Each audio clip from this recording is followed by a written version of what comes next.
Olá, seja bem-vindo novamente. Agora nós estamos dando continuidade à apresentação sobre Adão e Eva e esse é o segundo vídeo. Caso você ainda não tenha visto o primeiro vídeo, basta clicar em um card que vai aparecer em algum lugar aqui da tela e assisti-lo para dar sequência aí ao desenvolvimento dessa ideia. Então, vou começar aqui a fazer o compartilhamento da tela. E nós continuamos falando aqui a respeito dos Adãos planetários. E para começar, nós dizemos que os Adãos planetários eles são uma progenie do Filho Criador e da Ministra Divina do Universo Local. O documento 51 ele vai falar tudo sobre eles, né, de maneira mais detalhada, e aqui a gente vai pegar aí bem resumidamente também. Os Adãos planetários são também chamados de filhos sexuados e eles são os elevadores biológicos dos mundos evolucionários. Eles são os elos de conexão entre os mundos espiritual e físico e são imortais por dom inerente. Se encontram originalmente nas sedes centrais dos sistemas, no nosso caso, na sede central de Satânia, que é Jerusalém, de onde eles são despachados para suas missões. São visíveis para os seres terrenos, né, do planeta para onde eles vão, são compreensíveis e podem ser e podem se intermesclar com as criaturas dos reinos, tá? Ou seja, através da cruza sexuada. No trânsito para os mundos habitados, eles são adormecidos, com o objetivo de serem inserafinados e, após, transportados para o seu mundo de destino. Depois, eles são rematerializados pelos portadores da vida, num processo que dura de 10 a 28 dias do tempo padrão. Os planos para elevação biológica, eles são feitos pelo príncipe planetário e são executados pelo casal adâmico. Aqui, nesse ponto, é onde reside aí a enorme desvantagem que foi encontrada pelo nosso casal adâmico, visto que o nosso príncipe planetário, ao invés de ajudar, ele formou uma forte oposição ao todo o plano de elevação das raças e conduziu o casal de elevadores biológicos ao erro e consequente perda da sua imortalidade e o fracasso da missão adâmica de maneira geral. Então, se você quiser saber mais a respeito do nosso príncipe planetário, o nome dele é Caligastia e no documento 66 do livro você vai encontrar muitíssimas informações sobre ele. Então, sobre a miscigenação dos Adãos planetários com as raças dos mundos habitados, nós temos descrito no livro que eles podem começar apenas quando a raça violeta, que é a raça dos Adãos planetários, tiver alcançado uma reserva forte, né, de cerca de 1 milhão de representantes. Para isso que existe o jardim, para que eles vão tendo filhos, e quando atingir essa reserva de 1 milhão de filhos e filhas, a sua progenie vai se casar e se reproduzir com os melhores espécimes dos seres humanos existentes na Terra. Apenas os filhos dos Adãos planetários podem se acasalar com os filhos dos homens evolucionários. O Adão e Eva original, não. A assessoria do príncipe se encarrega de trazer os melhores homens e as melhores mulheres para se acasalar com os filhos e filhas do casal adâmico.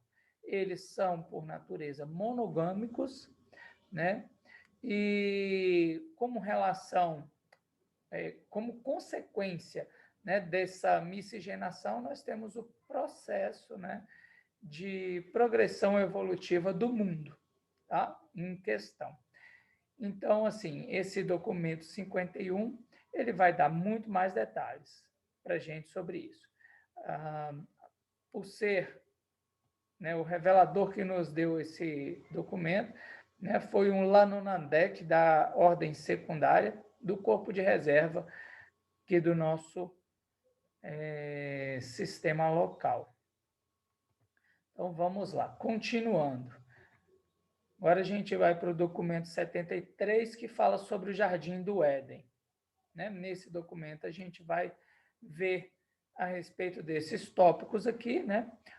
Sobre os noditas e os amadonitas, sobre o planejamento do jardim, a localização do jardim, o estabelecimento desse jardim, o lar, né, do jardim, a árvore da vida e o destino que sofreu o Éden depois da queda de Adão e Eva.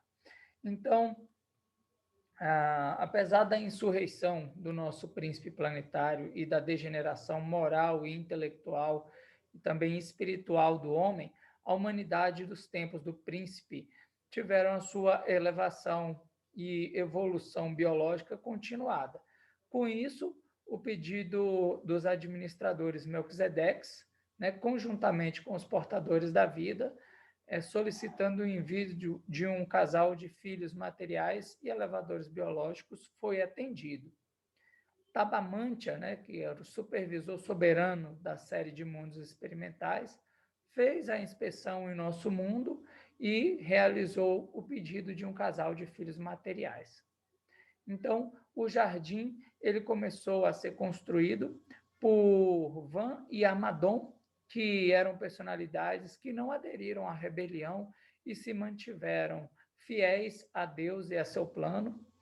E esse jardim ocupou uma longa e estreita península, quase uma ilha que se projetava para oeste na costa oriental do Mar Mediterrâneo. A Caligástia, o príncipe planetário rebelde, apesar de estar privado de muitos dos seus poderes, fez de tudo para atrapalhar e também para impedir a construção do jardim, sendo muitas vezes barrado pelos esforços das criaturas intermediárias fiéis.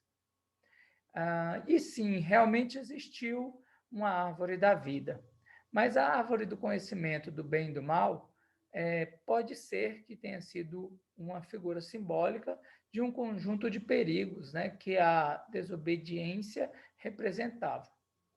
Então, após o malogro da missão adâmica, o local do jardim afundou de forma natural ao longo de centenas de anos.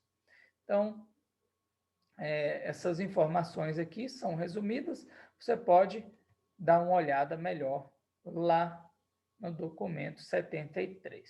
Agora vamos falar um pouco sobre Adão e Eva.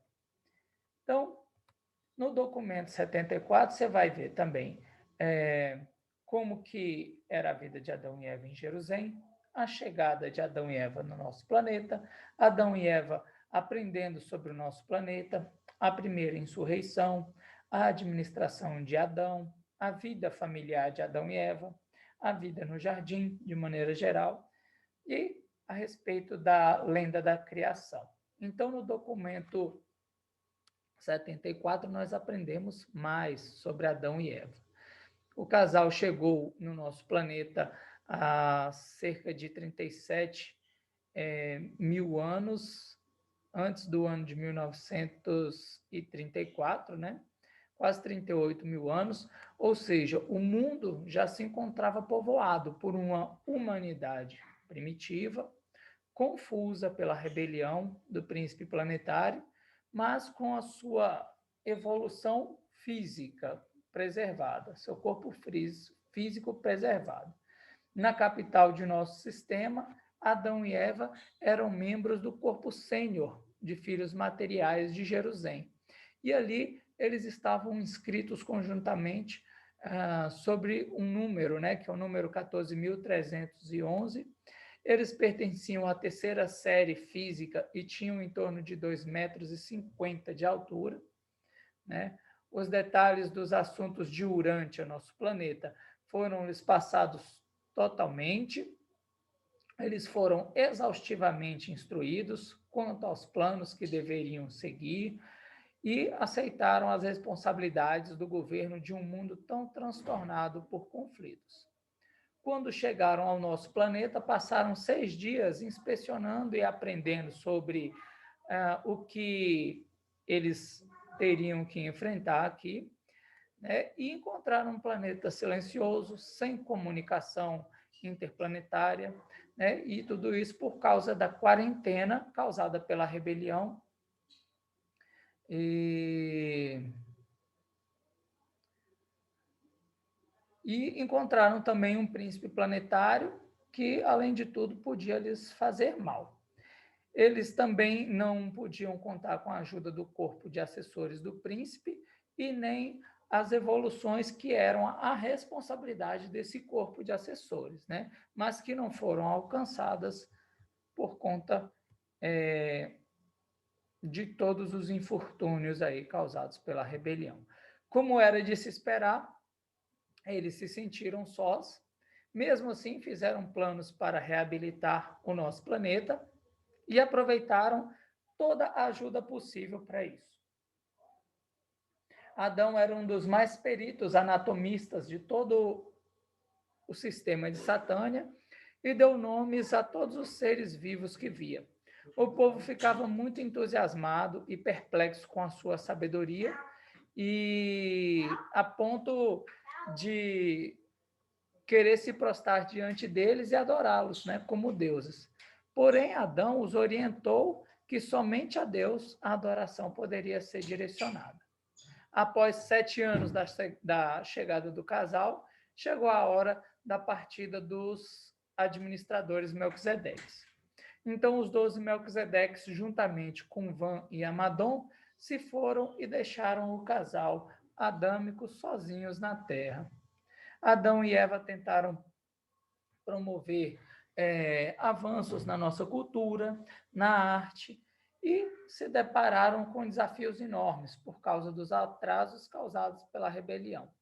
Apenas pouquíssimos grupos estavam prontos para acolher a cultura adâmica. E muita resistência, uma resistência obstinada, né, a tudo que eles propunham, principalmente pela oposição e esforço de Caligástia, né, o príncipe planetário, junto ao povo que vivia perto do jardim, né? O problema era tão sério que mesmo entre os edenitas, né, o pessoal que vivia no Éden, haviam mentes confusas por causa dos ensinos de Caligástia. A gente percebe aí que esses ensinos rebeldes, eles não eram algo tão simples de se perceber e causava aí confusão até mesmo nos descendentes de Adão e Eva. No jardim, a vida era bem estruturada, com um sistema educacional bem elaborado e também seguido, né, pelos edenitas. Possuíam leis sanitárias, leis morais, sociais, comerciais, né, leis familiares, né, as leis de jogos e lazer. Então, era tudo muito bem organizado. Tá? A lenda da criação, em 7 dias, né, ela surgiu mais de 30 mil anos após Adão e Eva. Né? Os 6 dias da criação foram citados por causa dos 6 dias levados por Adão e Eva para fazer a inspeção no jardim. E o 7º dia, que foi tirado para adoração, aconteceu de maneira incidental. Não teve essa necessidade, né, do 7º dia, escolher o 7º dia para adorar, né?